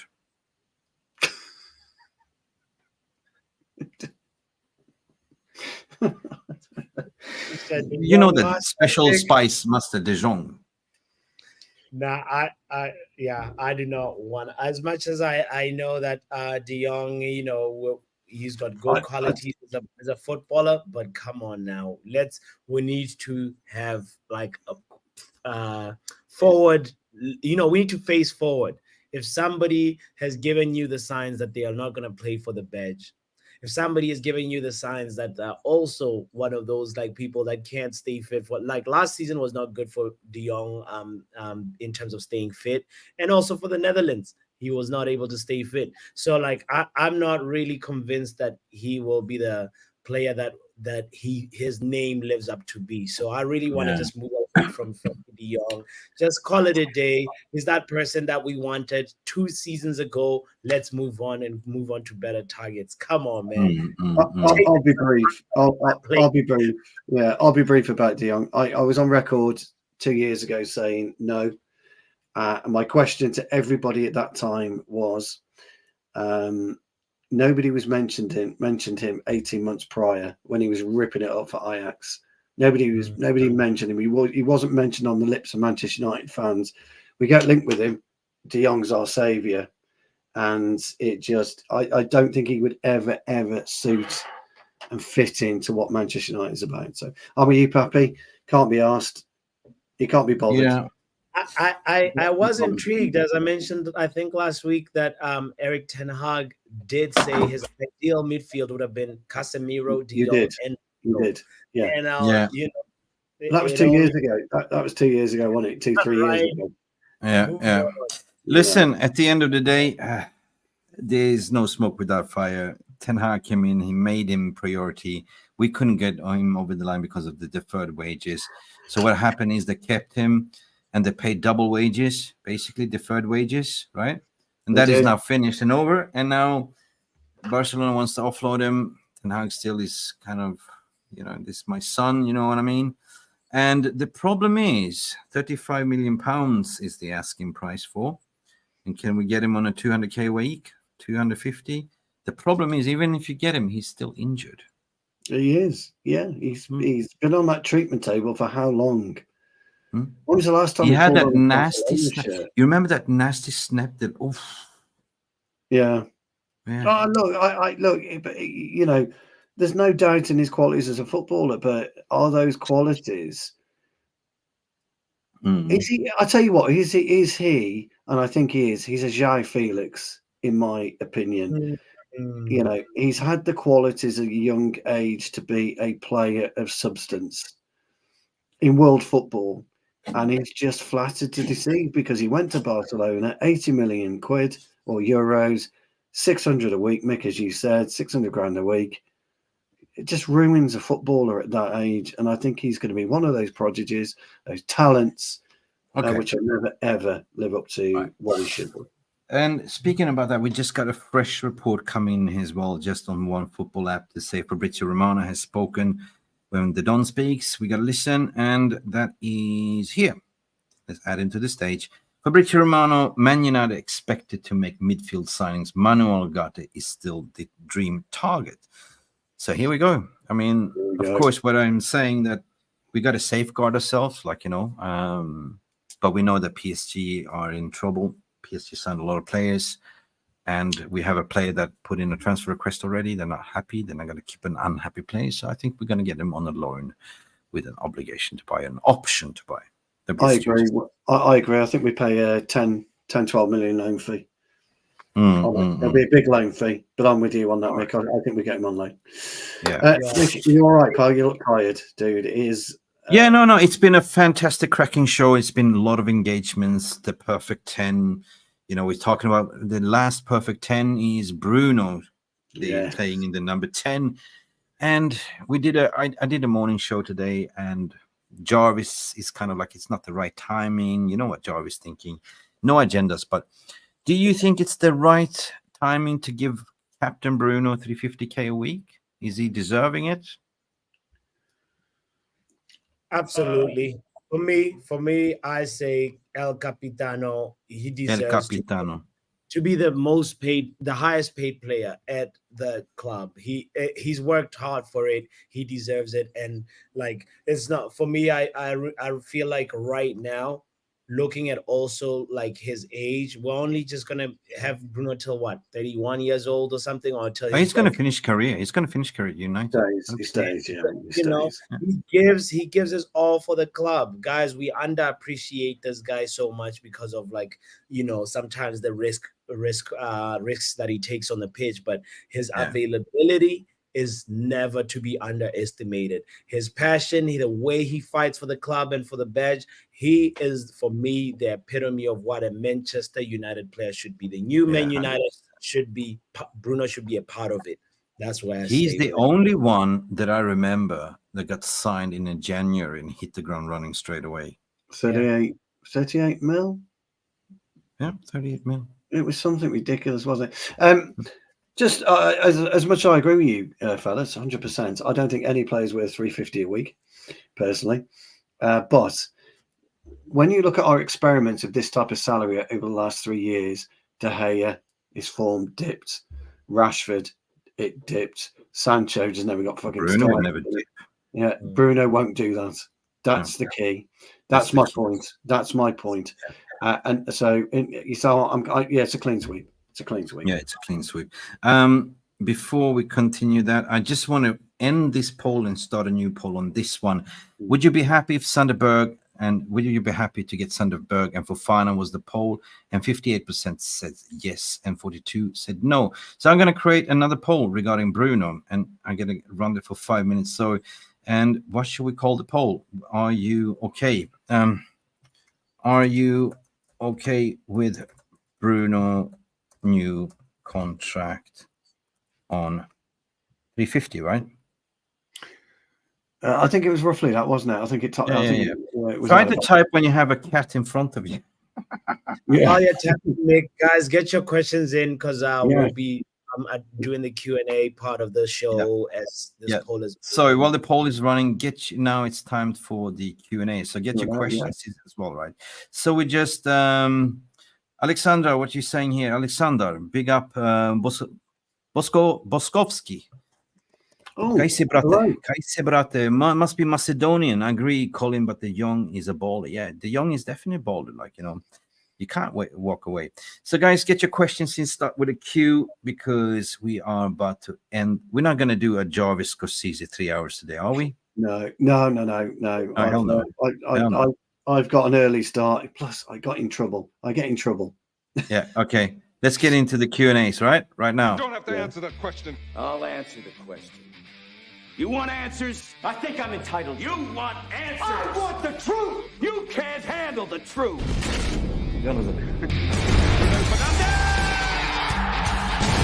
People drinking.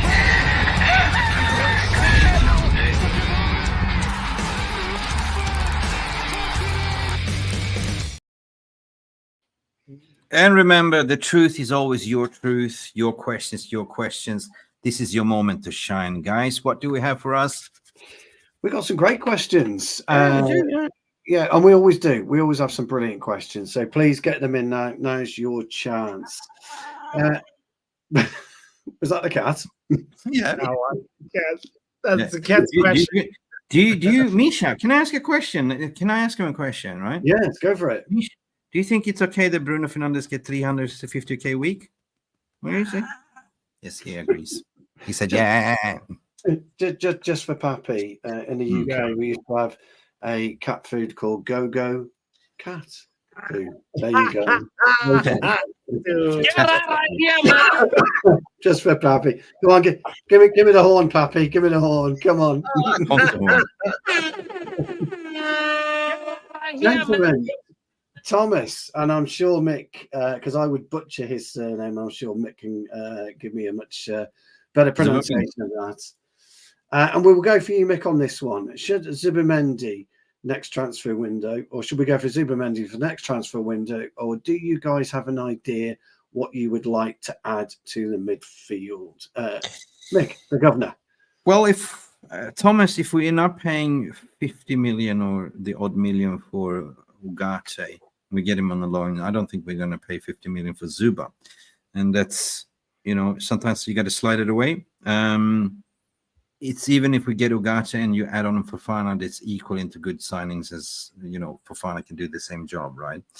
No, I don't know. Either you let it slide or you go back for the next transfer window pass. I think UGARTE and Yusuf Fofana would be perfect. Pappy, what do you think on that, pal? Yeah, I would definitely go for Zubimendi next season. He's 24, 25, if I'm not mistaken, 25 years old. But is the release clause still active then? I thought it had finished, the release clause. I thought it had closed.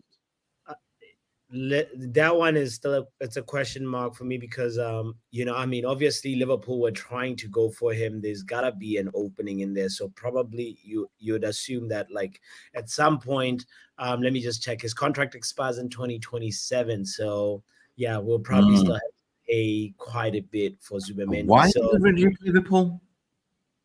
Because they don't have no pool. That's why he rejected. They're just liver. They're just liver. That is the interesting question, though. Why did they reject Liverpool? Why did he? Because when you've got an escape clause in your contract, once you put that money in escrow, which you have to do, then that's it. The deal goes. That's the idea of the escape clause. So I'm wondering whether it's finished the early termination. Thomas, I hope that answers your question. If you've got any more questions, please. Feel free to put them in. I'm about to be rinsed here. Oh, yeah. Here we go, Tipton Town. The mighty Tipton Town or Manchester United? Well, Trev, you may or may not know, I've been a Manchester United fan since I was 5 years of age, which is almost 50 years as of February next year. So I love, as much as I love the mighty Tipton Town, which I am skipper this season, gents. Not that I'm skipper. Not that it's worth anything. Manchester United always here. Yeah, come on. Trev, I hope that answers your question. Another question for me, but I think we'll all answer. It's from Lucky Singh. Lucky Singh, thanks for your question, pal. Stuart, my question is: do we buy two midfielders? We touched on it briefly. We certainly, yes, we would say yes, but we would go with a loan and a purchase rather than buy two midfielders. If we get a loan in, relatively low, relatively low loan fee, but the quality of UGARTE alongside Sanderberg, then I think it's a real good option for us. Pappy? Yes, yeah, as you said, we kind of discussed this earlier on a little bit more length, but I'd say my ideal would be UGARTE in, and either Fofana or Sanderberg. As long as we got UGARTE in there, UGARTE is the destroyer that we need, and any of these other guys would be able to help in and complement that skill set as well, or what we have in midfield. Yes. So, just before you answer this one, Mick, our new member Paul's coming with a beat for Pappy. He's been rinsed on his first Go Man United. Well done, Paul. Rinsing Pappy, and he's only. We're starting a new trend. Go Man United. Go Gojolek. Go. You'll never live it down, Pappy. That one, never live it down. Our new members got a message for you, Pappy. Oh boy. Mick, look, his question about buying 2 midfielders. Yeah, no, 100%. 2 midfielders needs to come in. Ericsson. Also, out. My even 3 midfielders. There's something come in from Rushmano sent me just now. Okay. This is coming from Reports Fox, so TNT Sports BR. I don't know how credible it is, but it says that Manchester United have made an inquiry to the camp of Nottingham Forest. Midfielder Danilo are willing to negotiate around £34 million. He's a good midfielder, Danilo. He's a very Brazilian. good midfielder. Yeah, he's a very good midfielder. Lucky, thanks again for your question, mate. It's always brilliant. This is one for you, Mick. Serge Reguilon, haven't heard anything. No, nothing. No. Nothing at all. Pappy, your side? No, we said Serge Reguilon or Sander. Serge. No. Serge must be Reguilon. Serge. It must be. I'm taking. Barnesy, if you could let us know if that's Serge, if it's Berge or Reguilon, just let us know. It's Berge. I think it might be Berge as well. But if it's Serge, yeah, we spoke about we basically spoke about Sanderberg. If it's Sanderberg, so yeah. Guys, I'm getting my phone is being blown up because I gotta go answer for some charges on the Go Man United. Some more roasting. We will be. If you can hold on, we've got about 4 more questions. If you can hold on, and then we can close the show. We can close the show. Nick, another one from your good old mate Thomas Svedjanes. There you go. Pappy, you always laugh at my name. Okay, I can teach you. Svedjanes. Can you repeat that? Svedjanes. Svedjanes. I don't even know how to pronounce it. That'll do. Should we buy players that go directly into the first team and not bench players? That is a great question. That is a great question, actually. That's one of my favourite questions. Yeah, true. Thomas. Mick, I'll go with you, and then Pappy, I'm going to bring you in on that one, pal. 100%. Every signing we sign should go considering for first team, and we spoke about this last week. Fight for your right. That's it. Competition. Yeah. Pappy? Yes, I think, as I said, you need different horses for different courses. You need players that bring in different skill sets for what you're trying to achieve tactically. And it makes all the sense in the world to not just go by players that are going to expect to walk into the first team. You want to buy players that have skills that, you're going to say, all right, you can give me this when I need it. And I'm going to need this at a specific time of the game when I'm trying to defend a lead or when I'm trying to, get a goal. So all those players that have all these attributes that are different are so important to the team. It's not just the first teamers. That is why early on in the show, I said, I wouldn't be so mad if we kept Scott McTominay. I know some people feel different, but that is just my opinion. Brilliant answer. For me, I agree with both you. You buy a starter or a squad player. Yeah, that's how you define it. Brilliant. Yeah. Thomas, I hope that answers your question. Colin, we have touched on this briefly, pal. I know you've been in the show all night, so thank you very, very much for that. Colin. Yes. Big up, yeah. We do need to bring in 2 quality midfielders for me. 100%. Defense and midfield, that's been my prime target this season. Yeah, but a great question, Colin. Thank you for that. Paul, are we witnessing, this is for you, Pappy, the long-awaited open heart surgery? Again, another brilliant question. This is what Ralph Rangnick spoke about, and we are living it. And this is what they spoke. They consulted him as well. Remember, they spoke to Ralph Rangnick. He spilled the beans. He did. Now they were doing that. Easily the best question, also competing really with the previous question. I think this is, Paul, we are literally in a heart surgery right now, and we're moments away from receiving taking out other critical parts of the surgery. So that I'm talking about Luke Shaw, I'm talking about Maguire, Lindelöf, eventually McTominay also has to go, eventually Rashford also has to go. And then, in 3 weeks, we might stitch it up again. So and then we stitch it up, exactly. But you spit out Hannibal during the process. And Hannibal is also going. Yeah, Hannibal is going. You may consider Pellistri as well. I'm just saying. Pellistri is the wrong person to leave, though. Difficult. Bologna. Yeah, totally agree. Difficult. Maybe alone. Paul, well done, mate. Congratulations as well for being a new member. We're absolutely delighted to have you, mate. So thank you very much for that. Moving on, Lucky Singh's back. This is for you, Mick, in particular. Yeah, Manuel Ugarte, Sofian Amrabat together, sell Victor Lindelöf. Would you do that? 100% I would. I mean, Sofian Amrabat on a loan, Ugarte on a loan. We don't spend anything. If that happens, we save money and we go for other targets. We sell Victor Lindelöf for 12 million, sell Harry Maguire. We sell potentially also, I know we spoke about Scott McTominay, and all of a sudden it's all about building a competitive squad, quality. So I agree with that. I agree with Lucky. Yeah, brilliant. Pappy, just quickly, just briefly, 30 seconds on that one.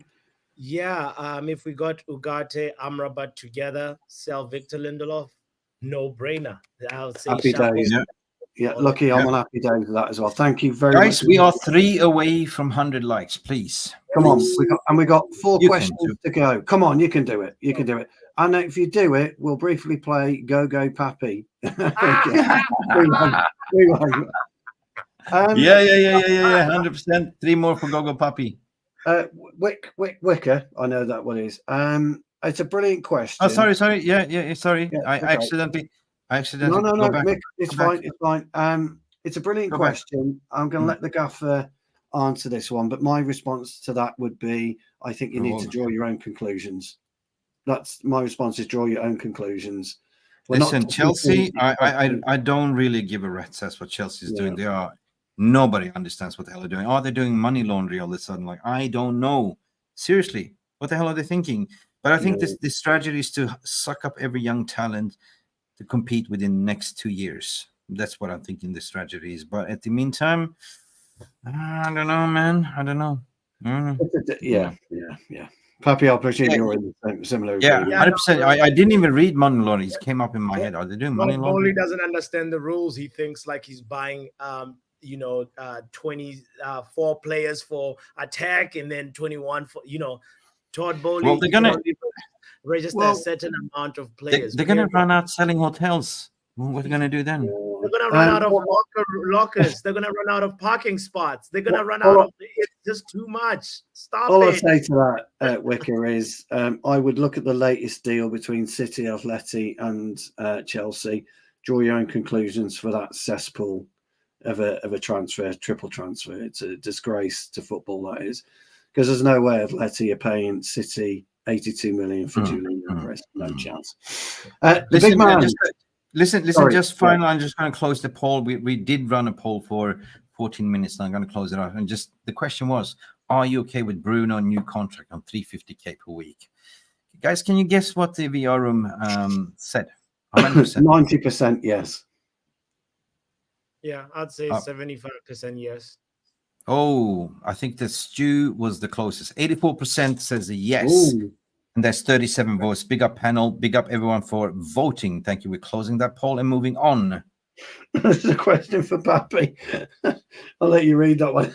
Yeah, guys, guys have been blowing up my phone saying we've got 2 questions to go, and then Mick will shut the shop up. Yeah, sorry, Mark.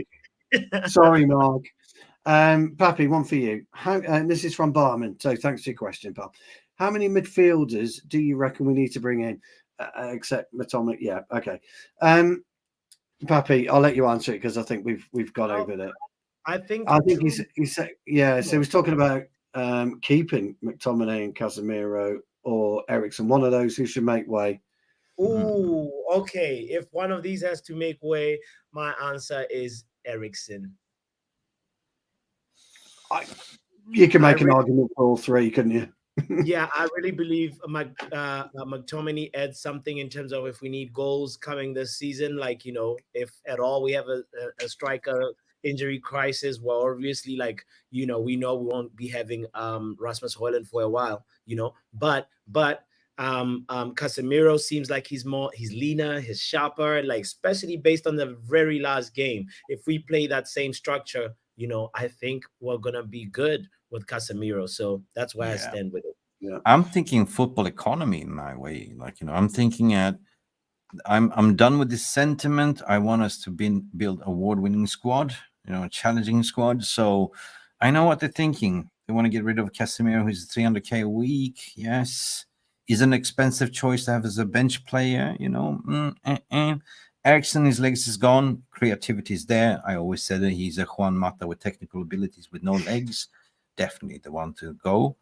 Scott McTominay, cheap, 60k a week, can come in, play a couple 15 minutes, score some goals. But are you hindering the likes of Collier to get minutes and other youngsters? So it's a double-edged sword, my friend. That's the key. Just before we wrap up, lovely message from Colin. Thank you very much. Hearts with Thank you. And last one, question. I think Pappy's been rinsed yet again. Just to finish it off with. Oh, good old Trev. We love you, Trev. You know that. Oh, Trev. He always passes go. Pappy, give him the horn. Come on. Chicken. Big up them. Rivals are scared. Go, Man United. Let's go, big. Wait. The link is in the chat. That's glory, Man United. No, go, Man United. That's glory, Man United. Oh my, get out again. What is wrong with you tonight? You're a Liverpool fan. You're a Liverpool fan. Man said, go like the Power Rangers. You're a disgrace. Go, Man United. And that means that we hit over 100 likes, people. There's what? Yes. 102 likes. What a brilliant stream today in absence of the brilliant Jarvis. Yes, and Jarvis been watching us from a distance. Hope we've done you proud, Jarvis. Hope we've done you proud. We hope you've done you proud, yeah. Listen. Love it. It's not as good as my go cap. No. Your favorite shampoo. What?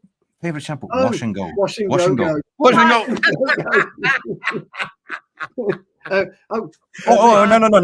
You must be best friend with Fabrizio Romano. Here we go. Here we go. Here we go. What did you do when you're in the discotheque? It was wake me Here we go. Before you go. Keep me hanging on. No, that's a new one. No, we're going to create a new brand. Like, here we go. Happy we love you. Absolutely love you, mate. You're a legend. But you're going to be in trouble, so I'll get Mick to wrap up now because you're going to be in trouble, aren't you? Where are we going? Where can people tune in next? Yes, guys, you can always check me out on Football Power Hour. Here we go.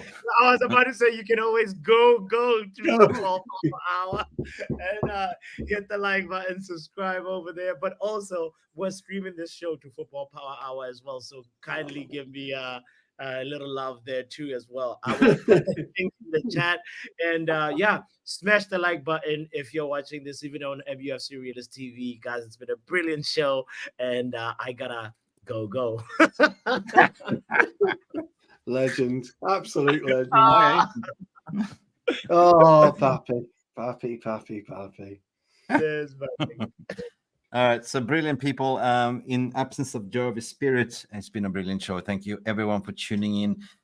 Every legend, everyone that donated, super chats, members. I mean, it's been a massive show, to be honest. So listen, Jonathan Liljeberg, big up for your super chat. Paul S for your super chat as well. G Wolf has been member for 1 year, and also we have Colin also for being. What happened to Poppy? He just disappeared. I go, Mick. Okay. You going? Are you going? Are you going? Yeah. Okay, goodbye. He's gone. All right, he's gone. Finally, go, Poppy. Yeah. That was funny. That is. You ever played Monopoly? Like you go to go. Go. Give me $200 to pass go. Yeah. Paul S and also Jonathan Liljeberg for gifting 5 memberships and. Yeah. Furthermore, we didn't do almost a marathon stream, but with all the legends in the house, you know who you are. It's late. It's about 4:59 my time. All I have to do, you brilliant community, you make the show with your questions. Stu, as astute as usual.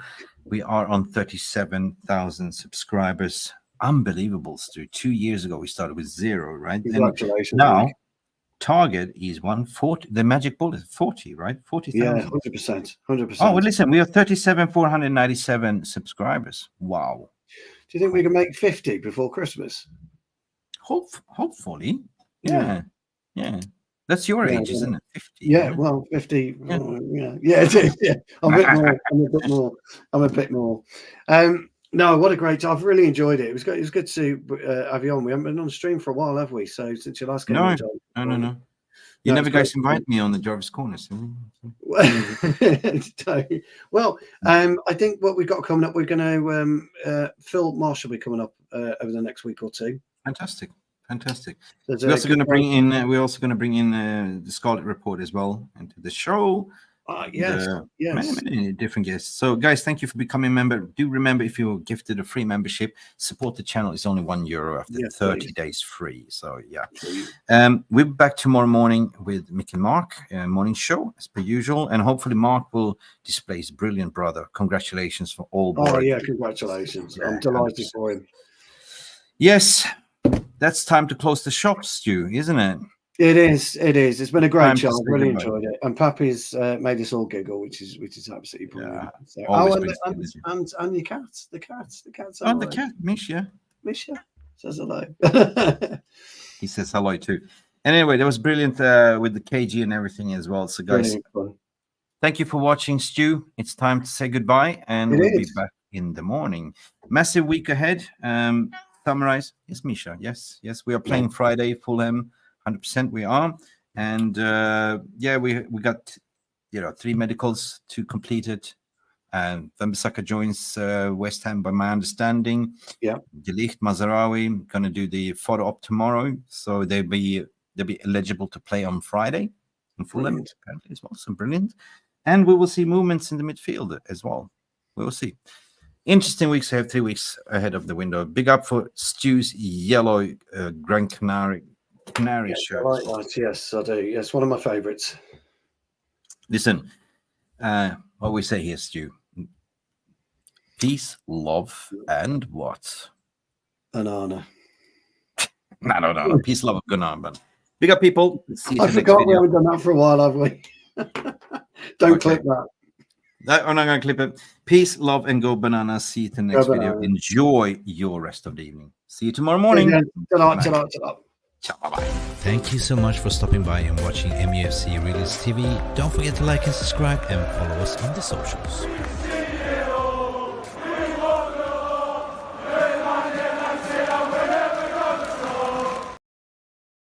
What time are you live tomorrow? You're getting proper roasted. Time to bring your plate with roast chicken. Big up them. Rivals are scared. Go, Man United. That's it. Go, Man United, people. What time are you live tomorrow? That's brilliant.